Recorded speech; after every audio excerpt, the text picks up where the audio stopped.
Hello friends, রঙিন টিভির পর্দায় আপনাদের সকলকে ওয়েলকাম। আমি চলে এসেছি শঙ্খ আপনাদের সঙ্গে আবার আড্ডা মারতে অন এয়ার স্টোরিজে।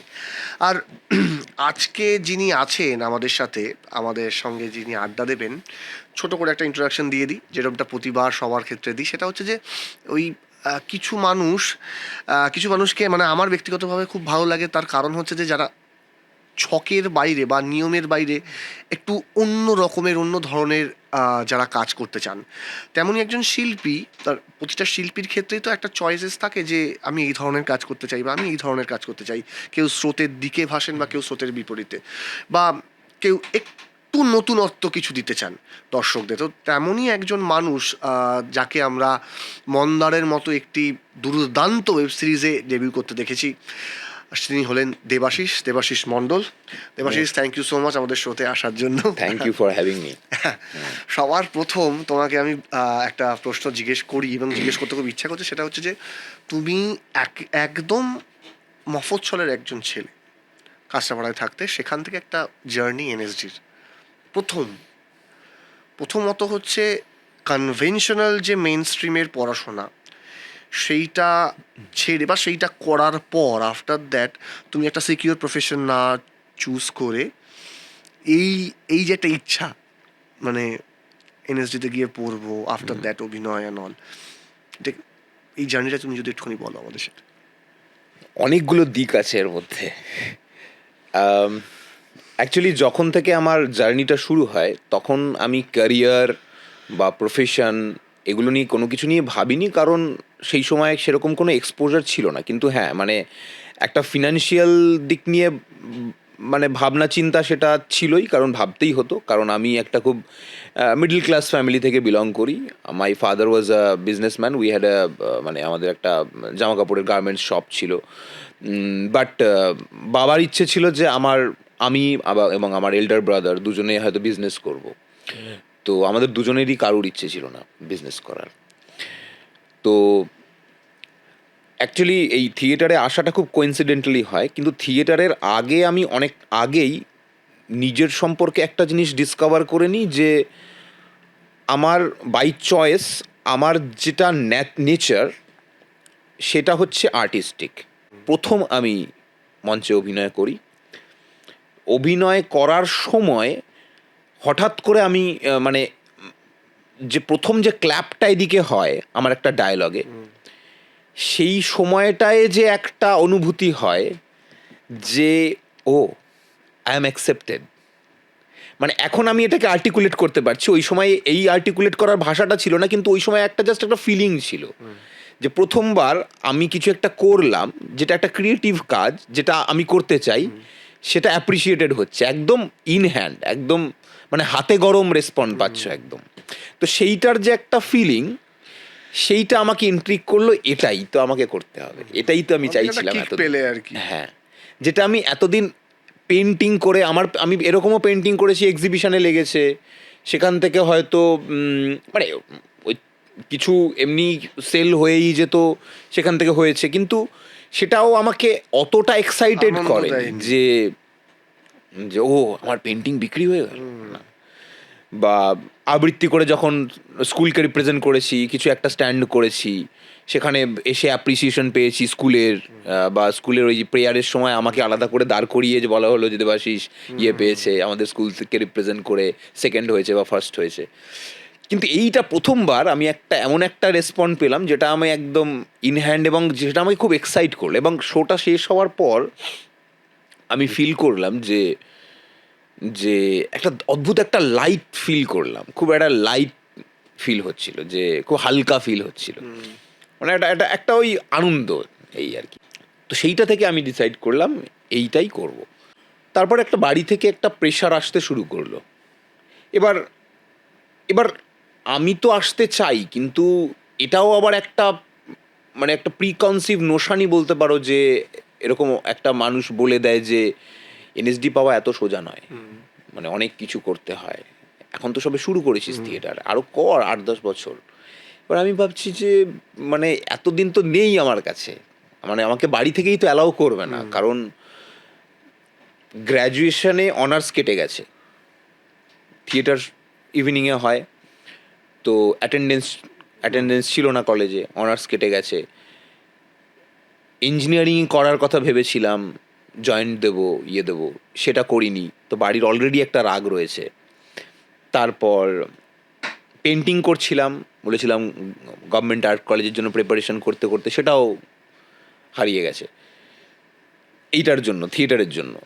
এইবার তারাও তো একটা প্রেশারে আছে যে ভবিষ্যৎটা তো নিয়ে তারা কনসার্ন, অবশ্যই। তো তাদেরকে একটা জবাব দিতে হবে।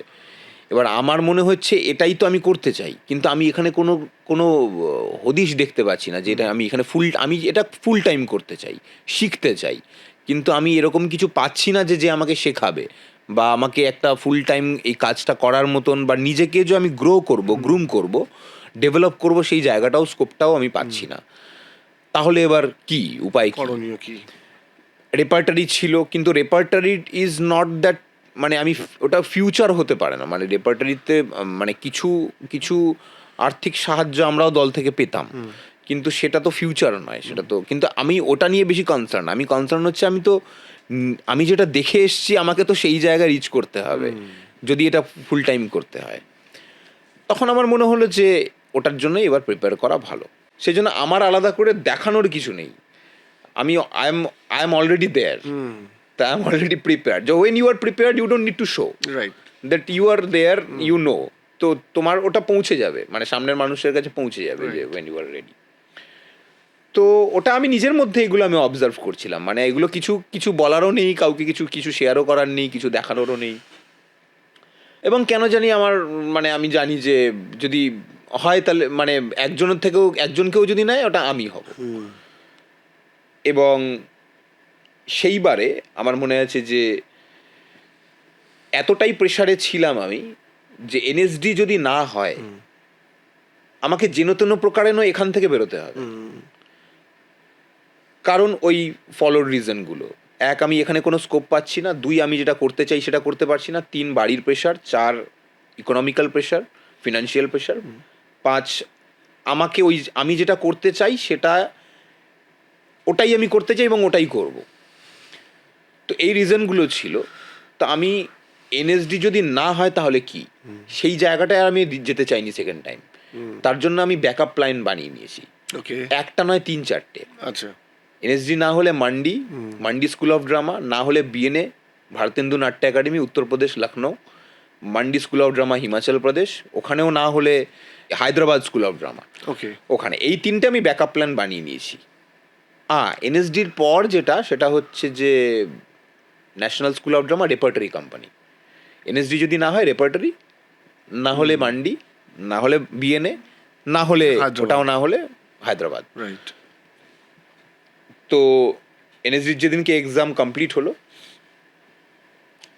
ওয়ার্কশপ যেদিনকে কমপ্লিট হলো, সবাই একটা গেট টুগেদার হয়। গেট টুগেদারের পর ওখানে একটা মানে একটা হাই টি হয় যেখানে সব ফ্যাকাল্টিরাও আসে, যারা পার্টিসিপেন্ট, যে 95, 100, 100 জন যারা পার্টিসিপেন্ট, তাদের একটা হাই টি, একটা স্ন্যাক্স ট্যাক্স খাওয়া দাওয়া হয়, একটা কথাবার্তা এক্সচেঞ্জ হয় এরকম। তো ওখানে সবাই আমি খুব চিল, মানে দেখছি সমস্ত কিছু। তো তারপর আমি জানি পরের দিন, যেদিনকে ওটা কমপ্লিট হলো, তার পরের দিন এনএসডি রেপার্টারির ইন্টারভিউ, এনএসডিতেই। বাবা। তো আমার মাথায় ওটা ঘুরছে যে আমি এখান থেকে বেরিয়ে আই উইল প্রিপেয়ার। তো আমার মনে আছে সেই যে স্পিচ যেটা আর কি ছিল, সেটা হচ্ছে এনএসডির জন্য যেটা ছিল সেটা হচ্ছে তুগলাক নাটকের একটা স্পিচ ছিল। আর রেপার্টারির জন্য আমি প্রিপেয়ার করেছিলাম অন্ধায়ুগের, ধর্মবীর ভারতীর অন্ধায়ুগ, ওটার একটা স্পিচ ছিল অশ্বত্থামার। আচ্ছা। ইয়ে মেরা ধনুষ হ্যায় ধনুষ অশ্বত্থামা কা, তো জিসকি প্রত্যঞ্চা চড়াই থি ক্ষুদ্রোণ নে। তো এইটা খুব ফেমাস একটা স্পিচ, যেটা অনেকে অ্যাক্টারই করেছে। তো এইটা আমার প্রিপারেশন ছিল, এবং ওইটা আমি এনএসডির বয়েজ হোস্টেলের বেঞ্চের ওপর বসে আমি সারা রাত ওইটা প্র্যাকটিস করছি। আচ্ছা, করে মেসে যখন ডিনার করতে গেলাম, তো আমার এক সিনিয়র ছিল, এখানকারই আমার বন্ধু শাহিদুর রহমান। ও তখন পাস আউট হচ্ছিল, মানে আমাদের 4th ইয়ার। তো আমরা ডিনার করতে গেলাম, তো সামনে একজন ফ্যাকাল্টি ছিলেন, উনি এসে বসলো। তো ও ইশারায় জিজ্ঞেস করেছিল যে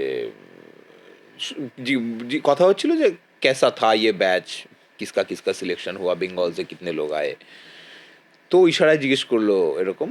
তো যিনি ফ্যাকাল্টি ছিলেন,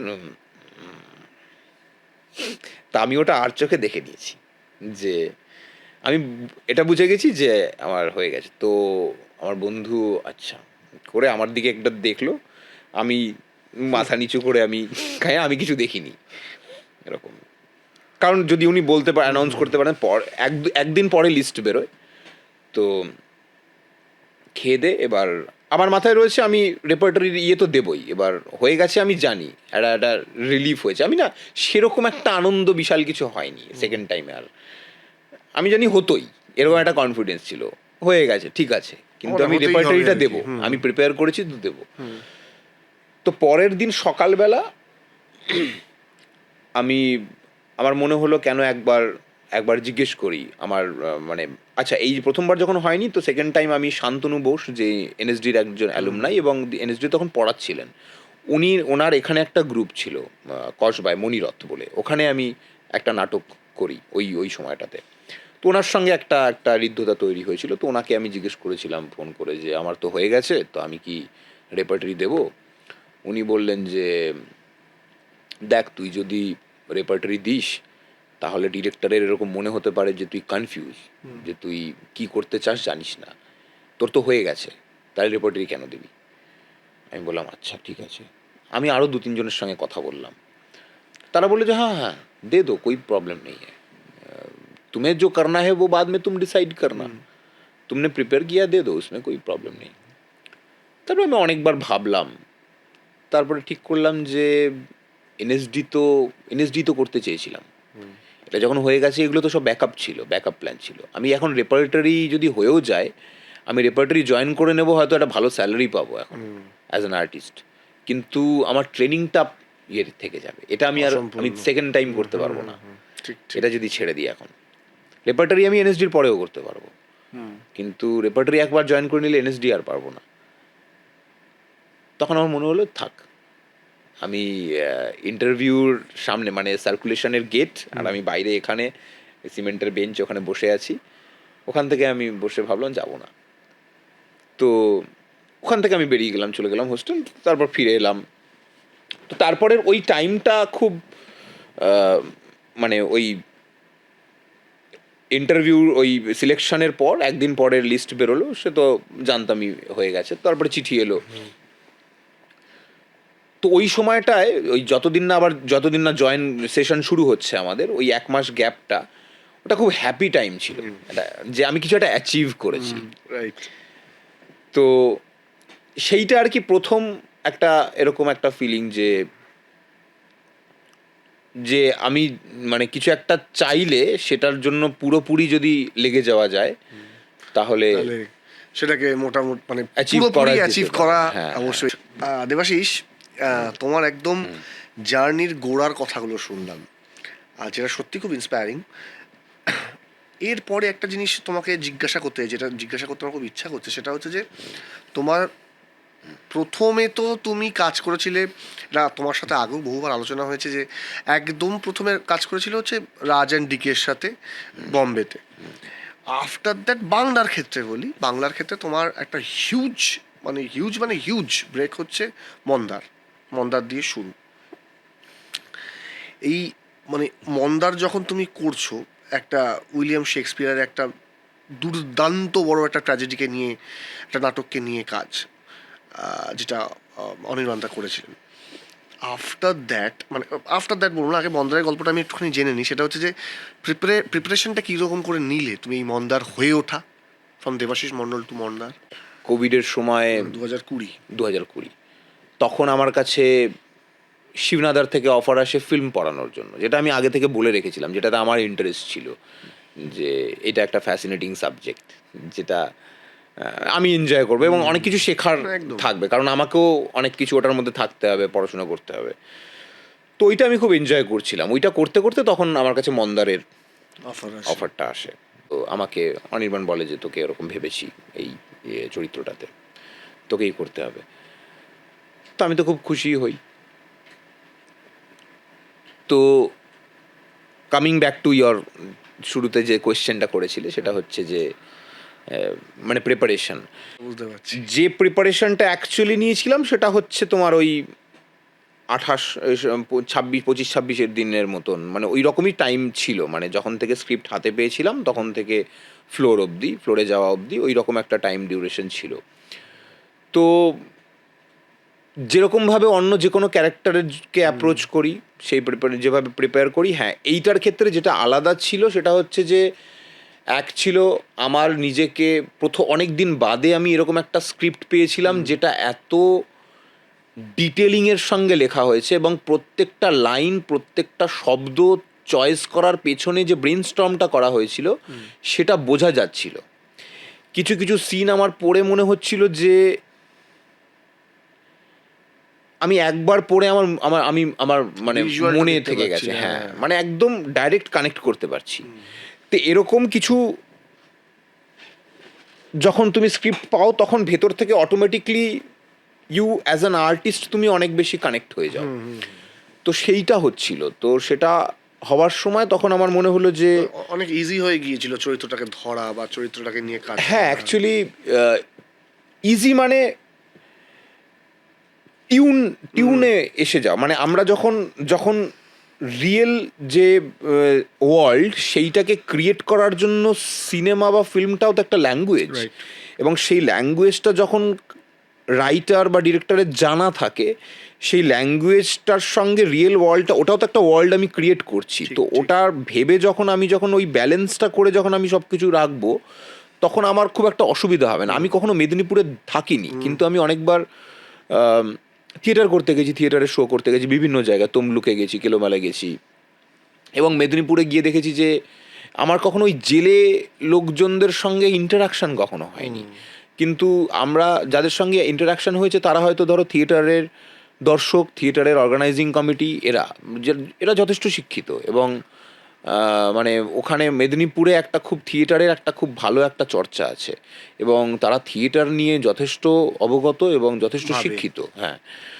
তো কিন্তু ওই ওই ওই এক্সপোজারটা কখনো আমার ছিল না, কিন্তু যেহেতু ওই প্রথম মূল যে বিষয়টা যেটা আয়ত্ত করার ছিল সেটা হচ্ছে ডায়ালেক্টটা, ওই ডায়ালেক্টটা নিয়ে আমার কখনো কাজ করিনি, মানে আঞ্চলিক ওই ডায়ালেক্টটা নিয়ে।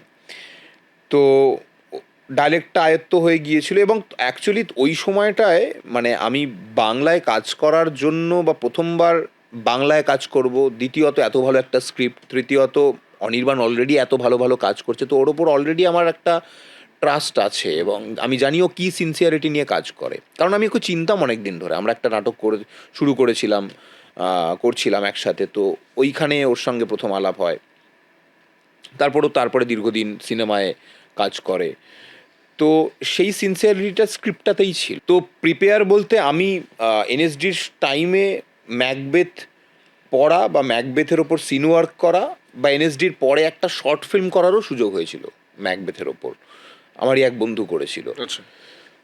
তো সেটা খুব থিয়েট্রিক্যাল স্টাইলে আর কি শ্যুট করে, কিন্তু এটা একেবারেই আলাদা, মানে ম্যাকবেথের সঙ্গে শুধু স্টোরিটাই নেওয়া হয়েছে ওখান থেকে, আর যেগুলো নেওয়া হয়েছে সেগুলো খুব খুব ইন্টারনাল ফ্যাক্টরসগুলো, ক্যারেক্টারের কমপ্লেক্সিটিস, লেয়ার্স, যেগুলো মেদিনীপুরের প্রেক্ষাপটে পুরো তৈরি। ওটাকে অ্যাডাপ্ট করা হয়েছিল, তো ওইটা একদম স্ক্র্যাচ থেকেই ধরতে হবে বিষয়টা। শুধু রেফারেন্সের জন্য যেটুকু যে হ্যাঁ মানে যেহেতু মানে পড়াশুনো এনএসডিতে পড়াশুনোর করার সময় যে শেক্সপিয়ারের ক্লাসিক প্লেগুলো নিয়ে যে মানে ডিসকাশনের সময় যে ওই লেয়ারিংগুলোকে এক্সপ্লোর করা বা লেয়ারিংগুলোকে মানে কি বলবো আনজিপ করা, ওইগুলো একটু হেল্প করেছিল যে ক্যারেক্টারগুলো ফ্ল্যাট নয়, ক্যারেক্টারগুলোর মধ্যে এতগুলো লেয়ার রয়েছে, তো সেই জন্য এই চরিত্রটা যতটা স্ক্রিপ্টে আছে দেখা যাচ্ছে তার প্রায় 80% তার ভেতরেও আছে। আমি চেষ্টা করেছিলাম আমি যেখানে বড় হয়েছি তার আশেপাশে এই ক্যারেক্টারগুলোকে খোঁজার, এবং আমি পেয়েওছিলাম, এবং সেইটা দিয়েই আমি ক্যারেক্টারাইজেশন করেছিলাম। আমি যেখানে বড় হয়েছি, কারণ আমিও তো মফস্বলে বড় হয়েছি, আর মফস্বলের মানুষদের সেন্টিমেন্টগুলো একরকমই হয় প্রায়, এবং অনির্বাণের কাছ থেকেও যা ব্রিফ পেয়েছিলাম যে সিম্পল একটা লোক, আর এটা তার কাজ হতে পারে, সে এটা নিয়ে খুব একটা বেশি ভাবে না, কারণ সে তো এটা তো বেঁচে থাকার জন্য করছে, এবং বেঁচে থাকার লড়াই তো সবাই করছে। বাদবাকি তার প্রাপ্য থেকে বঞ্চিত হওয়ার যে স্ট্রাগল এবং তার জন্য তার ভেতরে তৈরি হওয়া যে কমপ্লেক্সিটিস, সেইগুলো খুব ইন্ডিভিজুয়াল, এবং সেগুলো আমার মনে হয় আজকের সময় প্রত্যেকটা মানুষই করে নিজের নিজের ফিল্ডে নিজেকে প্রুফ করার। যার জন্য শেক্সপিয়ারের যে কোনো তুমি প্লেই ধরো না কেন আজও খুব রেলেভেন্ট, কারণ ওর যে হিউম্যান ইমোশনগুলো সেগুলো খুব বেসিক জায়গাতে ওই ইমোশনগুলোকে ট্রিগার করে, এবং ওই ইমোশনগুলোর সঙ্গে ডিল করে যেগুলো মানুষ হয়তো খুব বাইরে সোশ্যালি হয়তো ওগুলো নিয়ে খুব একটা বেশি থাকে না, কিন্তু সেগুলো হয়তো অনেকটা ডার্কও হতে পারে।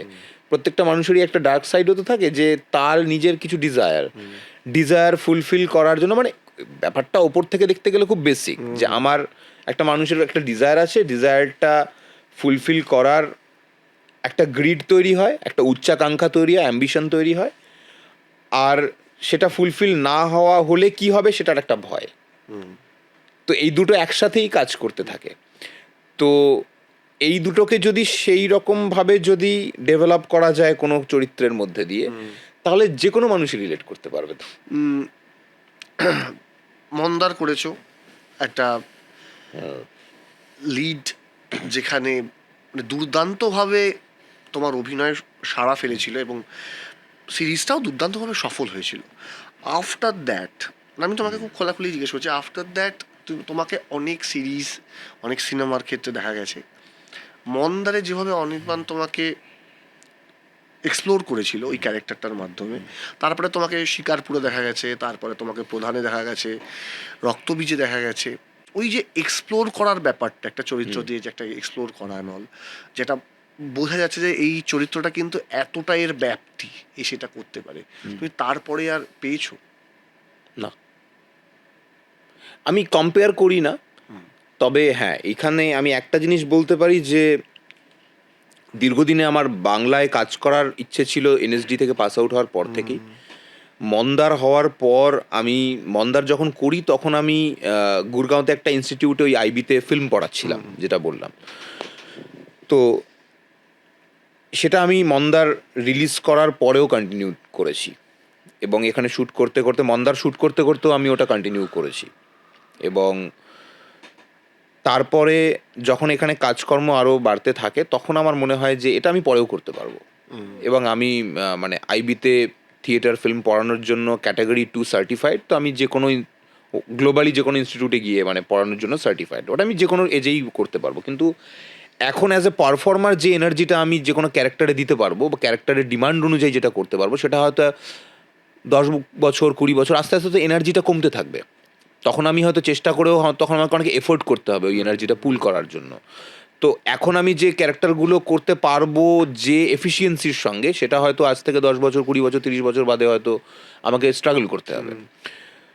তো মন্দার আমার কাছে একটা হোপ ছিল যে যেরকম কাজ আমি করতে চাই সেরকম কাজ করার সুযোগ আমি অনেক দিন পরে পেলাম, এবং এরকম কাজ যদি আমি বছরে 2টো করেও করি নিজের জন্য আমি অনেক স্যাটিসফাইড। এবং সেই দিক থেকে যদি বলি, আমার মানে এই গত 22 বছরের অভিনয় জীবনে আমি অনেক চরিত্র করেছি, এবং আমি আমার রেঞ্জ, আমার এবিলিটি, আমার ক্যাপাবিলিটি সম্পর্কে আমার একটা ধারণা হয়েছে যে বিভিন্ন কমপ্লেক্স ক্যারেক্টার করেছি, বিভিন্ন ডিরেক্টরের সঙ্গে তাদের ইনপুট কিভাবে আমি নিতে পারি, থিয়েটারের কথা বলছি, সেটা করতে করতে তারপর ফিল্মেও যে আমি কি করতে পারি, এবং সেটা করার জন্য যদি ঠিক অ্যাম্বিয়েন্স এবং অ্যাটমসফিয়ার পাই তাহলে আমি কি লেভেলের পারফরমেন্স পুল করতে পারি।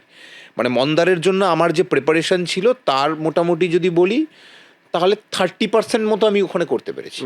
কারণ যে প্রেশারে এখানে শ্যুট হয়, যে টাইম কনস্ট্রেনের মধ্যে শ্যুট হয়, সেটা শুধু আমার ক্ষেত্রে নয়, আমার মনে হয় যদি প্রত্যেক অভিনেতা, প্রত্যেক শিল্পী, কলাকুশলী, ইনক্লুডিং ডিরেক্টর, ক্রু যারা কাজ করেছে, তারা যদি ওই প্রপার টাইমটা পেতো তাহলে আরও বেটার করতে পারতো।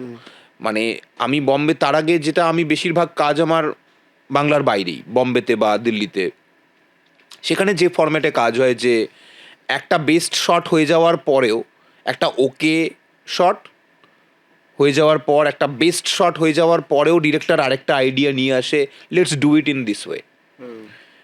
তার পারফরমেন্স দেখতে দেখতে মনে হলো যে আচ্ছা এখানে ওটা ওখানে ওরকম করেছিল, তাহলে এটাকে আমি এইভাবে অ্যাপ্রোচ করতে পারি, এখানে পুরোটা রিভিল করবো না, এটাকে এইভাবে করি। একটা আইডিয়া তার মাথায় ক্লিক করলো, সে একটার স্ক্রিপ্ট অনুযায়ী তার বেস্ট শটটা দিয়ে দিয়েছে, তারপরে ডিরেক্টর একটা নতুন আইডিয়া নিয়ে এলো, এইভাবে করি, সেটা পেয়ে গেছে, আচ্ছা এই ভ্যারিয়েশনে করি, ওই ভ্যারিয়েশনে করি।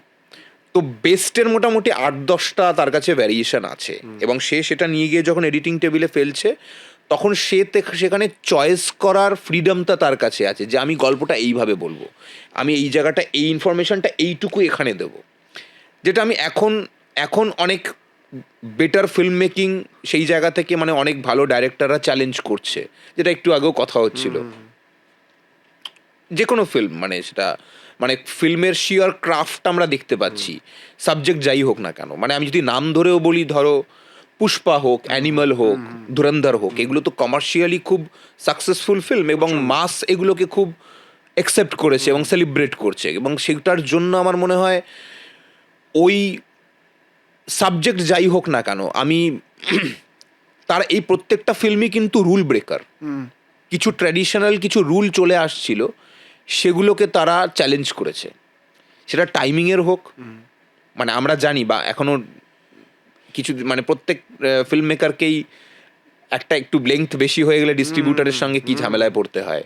তো আজকের সময় যারা, আমি হলে সিনেমা দেখতে দেখতে আমি দেখতে পাই যে একটুখানি বোর হলে মানুষের ইনস্টাগ্রাম রিল খুলে যায়। কান্তারার মতন সিনেমায় আমি পাশের সিটে দেখছি ইনস্টাগ্রামে রিল খুলে গেছে, সেটা তখনও হয়তো ওই রকম বাজ ক্রিয়েট করেনি, সে নিউট্রালি দেখতে এসছে, কেউ অফার ইয়ে করেছে, কিন্তু হঠাৎ করে আবার একটা চিৎকার হলো, সে আবার মোবাইল বন্ধ করে আবার ইয়ে হলো, তারপরে কিন্তু তাকে এনগেজ করে নিল, সেটা হচ্ছে ফিল্মের ক্রাফট। ঠিক ঠিক। তো এই বেশ কিছু, এই কয়েক বছর ধরে, লাস্ট কয়েক বছর ধরে যেভাবে ফিল্মের ক্রাফট যেভাবে ইভলভ হচ্ছে, মানুষ যেভাবে অ্যাকসেপ্ট করছে, সেই জায়গা থেকে আমার মনে হয় সেটা খুব জরুরিও। তো যে coming back to the point, মানে যেভাবে, মানে মন্দার যেভাবে শ্যুট হয়েছিল, তো আমার সেরকমই একটা এক্সপেকটেশনও ছিল যে, শুধু আমার নয়, আমার মনে হয় সেই অ্যাটমসফিয়ারটা পেলে, সেই টাইমটা পেলে, সেই বাজেটটা পেলে হয়তো এটা আরও এরকম একটা লেভেলে যেতে পারতো, যেটা হয়তো আরো অনেক পপুলার, বা আরো অনেক মানে অ্যাপ্রিসিয়েটেড হতো, গ্লোবালি অ্যাপ্রিসিয়েটেড মতো পরিণত হতে পারত। ইভেন এখনো অনেকে বলে যে মানে ভারতবর্ষের বা তাদের দেখা one of the best adaptation of Macbeth, Makbul, এগুলোকে রেখেই, বেঞ্চে রেখেই। এবার এগুলো খুব সাবজেক্টিভ, কার কোনটা কিভাবে কানেক্ট করে, কিন্তু হ্যাঁ সেটাই, মানে আমাদের হাতে যেটা আছে সেটা হচ্ছে যে একজন ডিরেক্টর যখন যেটা ভাবেন, বা একজন অ্যাক্টর যেভাবে প্রিপেয়ার করেন, বা সমস্ত ডিপার্টমেন্টেরই এইচওডিরা যেভাবে আর কি ভাবছেন যেটাকে এক্সিকিউট করার জন্য, সেটার জন্য একটা নির্দিষ্ট সময় প্রয়োজন হয়। এবং তখন আমি যেটা বললাম যে ওই বেস্টের পরের আরেকটা আইডিয়া নিয়ে আরেকটা বেস্ট, এবং যখন আমার কাছে সেই অপশানগুলো আছে, আমার কাছে 7টা বেস্ট শট আছে, বেস্টের থেকেও বেস্ট শট আছে, তখন তাদের কাছে চয়েস আছে, তখন তারা সাজিয়ে যে গল্পটা বলবে, সেই গল্পটা it will create that magic, যেটা আমরা এক্সপেক্ট করি যে to do in a film, in a theatre, or in a series, যে ম্যাজিকটার কথা আমরা বলি। কিন্তু সেই ম্যাজিকটা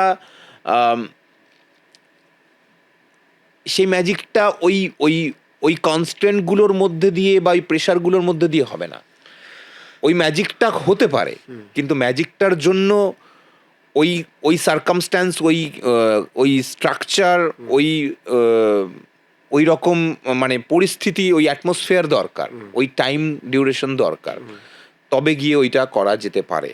তুমি এদিকে হচ্ছে দেবাশিস মণ্ডলকে দেখা যাচ্ছে অনির্বাণ ভট্টাচার্যের বন্দারে, আফটার দ্যাট অনেকগুলো ছবি করেছো, এবং তারপরে ছবি ওয়েব সিরিজে তোমাকে দেখা গিয়েছে। তারপরে আমি আবার রাজ চক্রবর্তীর ক্ষেত্রে চলে আসি, রাজ চক্রবর্তীর আবার পোলায় 2 মেকার হিসাবে তুমি কাকে এগিয়ে রাখবে? এটার উত্তরটা যদি দিতে হয়, তাহলে আমাকে এটা বলতে হবে যে সবার আগে একটা জিনিস ক্লিয়ার করতে হবে, যে আর্ট না, এটা ইমমেজারেবল জিনিস।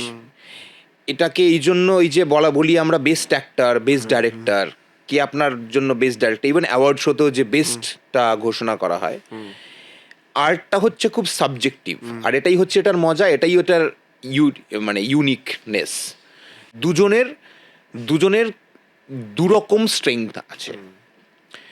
অনির্বাণের যদি বলো তো আমি ওর সঙ্গে একটাই সিরিজ করার সুযোগ হয়েছে, এবং আমি ওকে যতটা দেখেছি মানে ব্যক্তি হিসাবে, অভিনেতা হিসাবে তো কাজ দেখেইছি, শুধু যদি ডিরেক্টর হিসাবে যদি বলি, ওর যে ভাবনা চিন্তা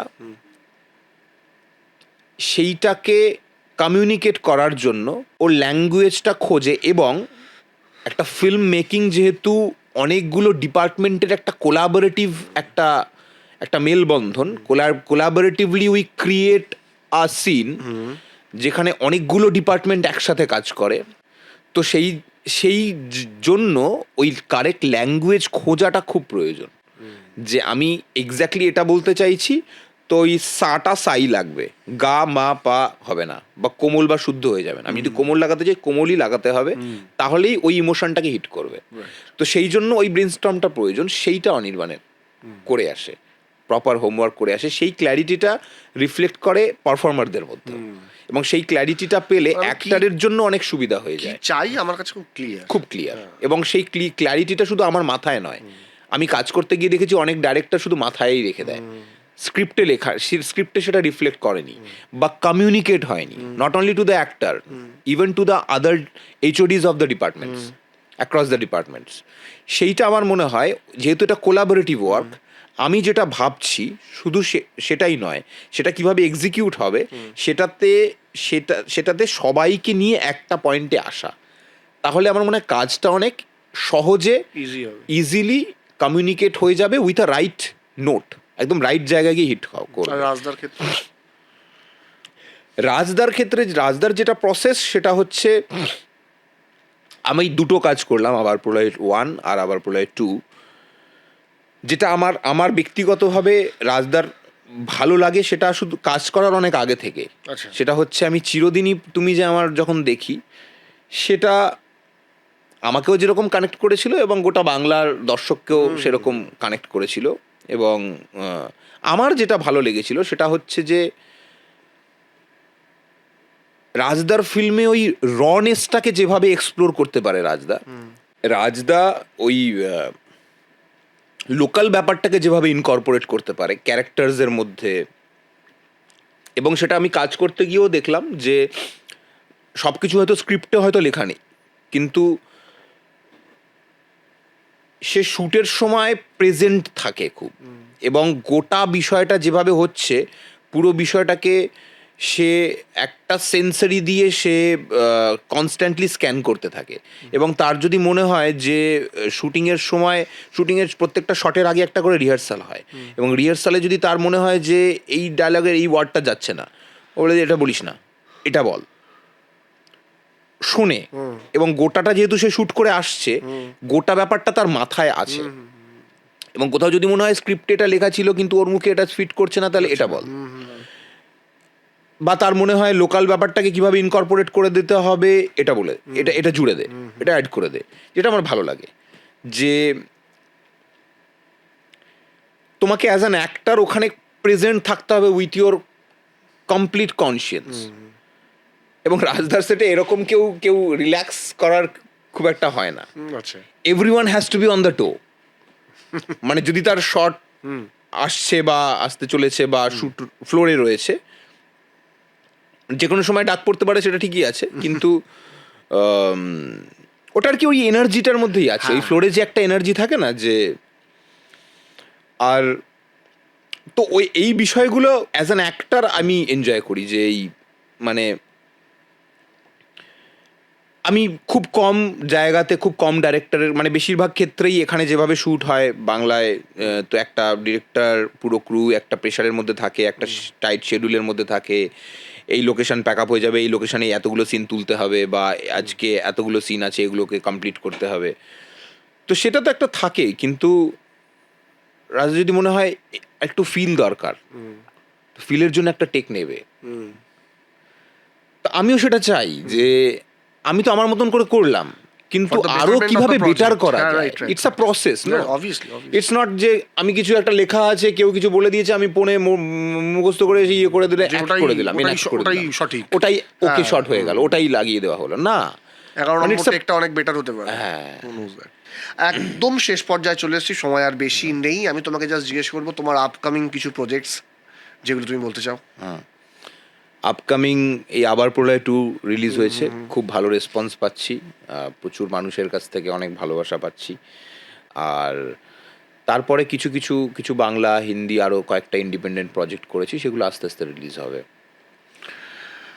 আর আরেকটা একদম ছোট করে তোমাকে যদি জিজ্ঞাসা করি একদম শেষে, সেটা হচ্ছে যে ইদানিংকালে প্রচণ্ড পরিমাণে টলিগঞ্জে এই একদম সো কল্ড রাজনীতির একটা মারাত্মক পরিমাণে একটা কি বলবো ছায়া বা ইনফ্লুয়েন্স তৈরি হয়েছে, এবং রিসেন্টলি বহু মানুষ, বহু আর্টিস্টরা রাজনীতির দিকে চলে যাচ্ছেন, আগেও গেছেন, আরও যাচ্ছেন।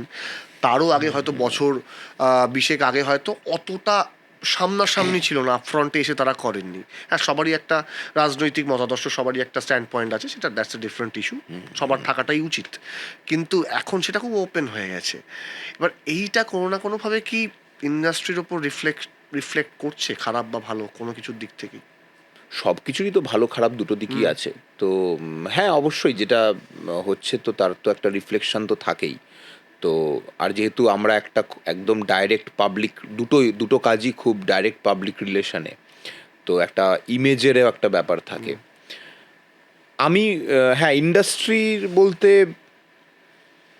ইন্ডাস্ট্রির ভেতরে, কারণ পুরোটাই যেহেতু একটা পাওয়ার এবং রুলস রেগুলেশন, এইগুলো পাওয়ার পলিটিক্স, এগুলো সবটাই কানেক্টেড। তো সেই জায়গা থেকে হ্যাঁ, হয়তো নিশ্চয়ই করছে। ইন্ডিভিজুয়ালি এবার এক একজনের এক এক রকম ব্যক্তিগত মতামত তাতে থাকবে। কি এফেক্ট হচ্ছে বা নিশ্চয়ই হচ্ছে, হচ্ছে? নিশ্চয়ই হচ্ছে, হবেই, হওয়ারই কথা। তো এবার সেটা ভালো খারাপ দুটো দিকই আছে, যেরকম সব কিছুরই দুটো দিক থাকে, তো এটারও আছে। একেবারেই আমরা আজকে আড্ডা দিলাম দেবাশিস মণ্ডলের সঙ্গে। তো thank you so much Debashis আমাদের আড্ডায় you. আসার জন্য। তো আজকের এপিসোড আমরা এখানেই শেষ করব। আপনারা যদি চান আরও নতুন নতুন কন্টেন্ট নিয়ে নতুন নতুন গেস্টদের সাথে আমরা আলোচনা করি, আড্ডা মারি, আপনারা অবশ্যই করে আমাদের অফিসিয়াল হোয়াটসঅ্যাপ নাম্বারে টেক্সট করে জানান যে আমরা কী কন্টেন্ট আলোচনা করতে পারি, এবং আপনারা আমাদের ইউটিউব চ্যানেলের কমেন্ট সেকশনেও অবশ্যই করে জানান, লিখুন কী কন্টেন্ট নিয়ে আমরা আলোচনা করতে পারি। তো আজকের এপিসোড আমরা এখানেই শেষ করছি। থ্যাংক ইউ সো মাচ আমাদের সাথে থাকার জন্য। রঙিন টিভি দেখতে থাকুন এবং দেখতে থাকুন On Air Stories. Thank you so much.